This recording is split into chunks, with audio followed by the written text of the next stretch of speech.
Alors, l'Assemblée poursuit ses travaux. Alors, Monsieur le député de Rouyn-Noranda-Témiscamingue, je vous cède la parole. Écoutez, Monsieur le Président, merci. J'étais parti dans un élan sans précédent, donc je vais devoir me rattraper. J'étais rendu au 17 octobre, là, dans l'ordre de la chronologie que j'ai commencé à énumérer plus tôt pour un peu expliquer un peu le déroulement, ce qui s'est passé entre l'adoption de la motion le 24 septembre 2013 et l'audition du vérificateur général qui a eu lieu le 4 novembre 2013. Donc, je disais le 17 octobre 2013, après examen des pouvoirs du vérificateur général selon sa propre loi, transmission d'une lettre par le sous-ministre des Finances et de l'Économie au vérificateur général sur le fonctionnement des travaux et la désignation d'un interlocuteur responsable et la coordination des travaux et des échanges courants avec le vérificateur général. Il s'agissait un peu de connaître un peu le mode de fonctionnement, Monsieur le Président, parce que ce n'est pas tous les jours que le vérificateur général est mandaté et reçoit ce genre de mandat-là par l'Assemblée nationale. Donc, il s'agissait de mettre un peu d'ordre dans le fonctionnement, comment allaient fonctionner ces travaux-là. Le 22 octobre 2013, le vérificateur général a rencontré le sous-ministre des Finances et de l'Économie, ainsi que ses collaborateurs, pour s'entendre sur le fonctionnement et l'exécution des travaux. Lors de cette rencontre, il a été question du mandat de vérification du vérificateur général du Québec. Le vérificateur a indiqué qu'il était d'accord pour procéder selon la démarche proposée dans la lettre du 17 octobre au ministère des Finances et de l'Économie du Québec. Donc, également, Monsieur le Président, ce qui est tout à fait normal, le ministère des Finances et de l'Économie du Québec a demandé au vérificateur général un plan de travail. Il s'en est suivi, Monsieur le Président, le 28 octobre, les représentants du ministère des Finances et de l'Économie du Québec ont présenté à l'équipe du vérificateur général le processus général de préparation de la mise à jour économique et financière. À la suite de cette présentation, la liste des documents à obtenir et des personnes à rencontrer ont été proposées par le vérificateur général du Québec.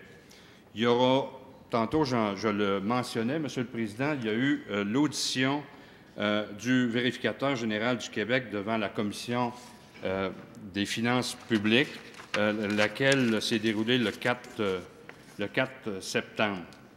Et je vous disais qu'il y a eu pleine collaboration, malgré ce que voulait laisser entendre l'opposition, même durant la séance de l'audition avec le vérificateur général. La lecture de la chronologie était simplement pour démontrer, Monsieur le Président, qu'à partir du moment où il y a eu le 24 septembre 2013, la motion qui a été adoptée par l'Assemblée nationale, il y a eu une série de rencontres, de lettres, d'échanges de correspondance, justement pour fixer un peu les échéances et le mandat et de quelle façon allait se dérouler le mandat et l'obtention du plan de travail qui venait de la part du vérificateur général. Le vérificateur général a plaidé en commission parlementaire qu'il souhaitait faire une vérification d'optimisation des ressources au ministère des Finances sur la préparation de la mise à jour. Et c'est exactement, Monsieur le Président, ce qui a été convenu avec le vérificateur général, puis a été confirmé par lettre par la suite. D'ailleurs, Monsieur le Président, je vais vous simplement citer le vérificateur général qui lui-même disait « Je ne ferai pas de mes propres prévisions, mais ce que je vais m'assurer, c'est que les hypothèses que pose le ministère des Finances sont bien appuyées, sont bien documentées. » Donc ça, c'est ce que disait lui-même le vérificateur général. Donc, dans un premier temps, le vérificateur général pourra s'assurer que les méthodes de travail sont optimales et que le ministère respecte les meilleures pratiques en matière de prévision économique. Et ça, j'ai aucun doute, Monsieur le Président, que ce sera le constat dont arrivera le vérificateur général. Ensuite, évidemment, le vérificateur général aura toute la latitude pour faire l'analyse de la mise à jour et de transmettre ses commentaires aux parlementaires en vertu de sa loi.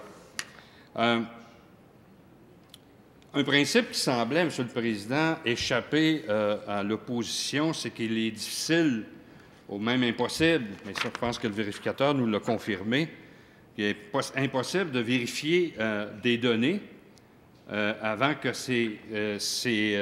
des données qui ne sont pas finalisées. Donc, il faut commencer par produire ces données-là avant qu'ils soient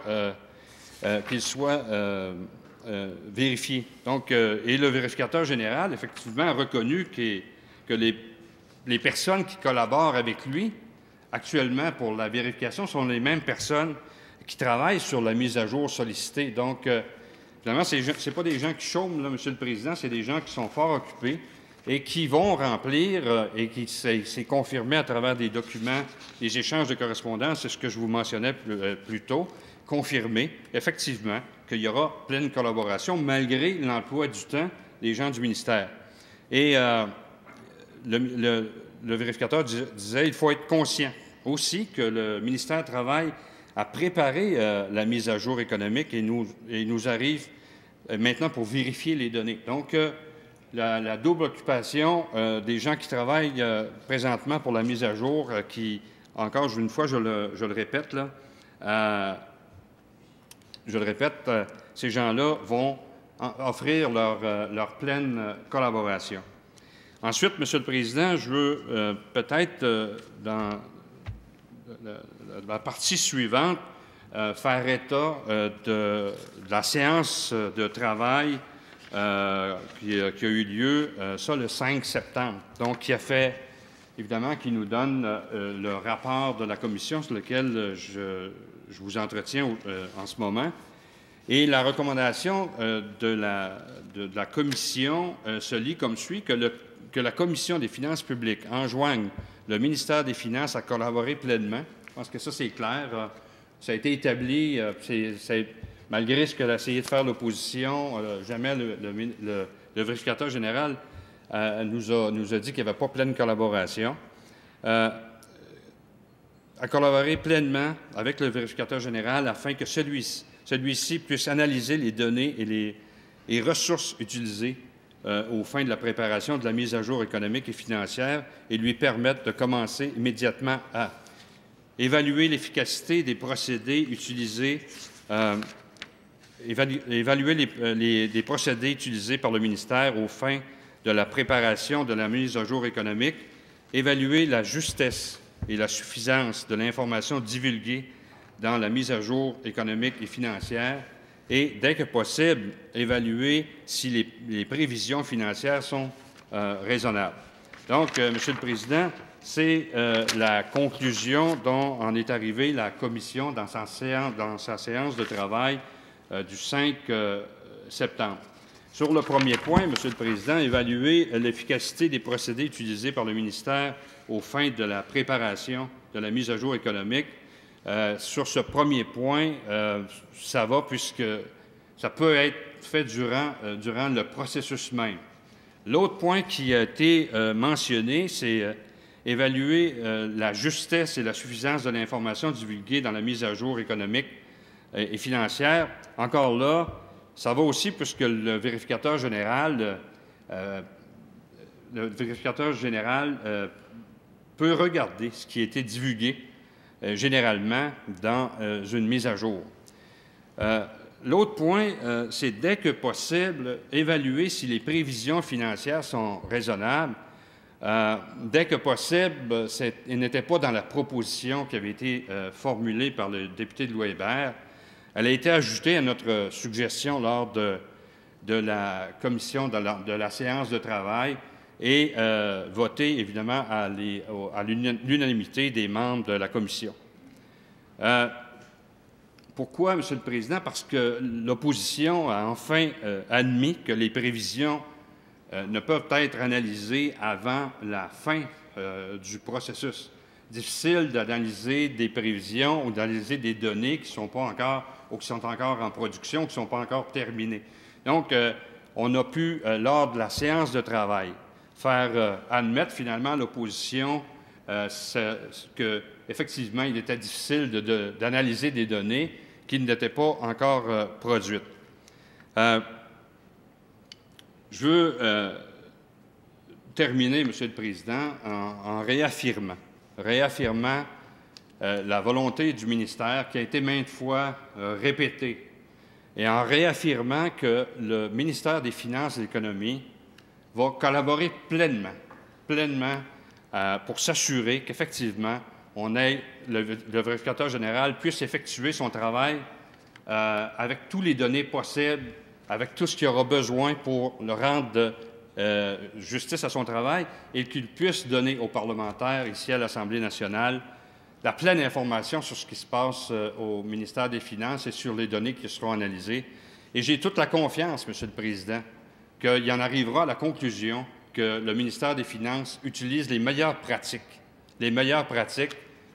dans l'optique de donner la plus juste information possible aux Québécois et Québécoises. Et ça, je peux vous assurer que le ministre des Finances, l'ensemble des fonctionnaires, l'ensemble des gens qui travaillent avec lui, malgré qu'ils travaillent à la fois à produire ces documents-là, ils vont collaborer pleinement afin que le vérificateur général puisse avoir l'ensemble de l'information.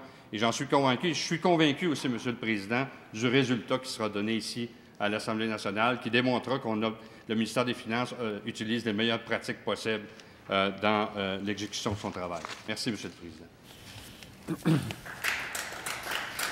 Merci à vous, Monsieur le député de Rouyn-Noranda-Témiscamingue.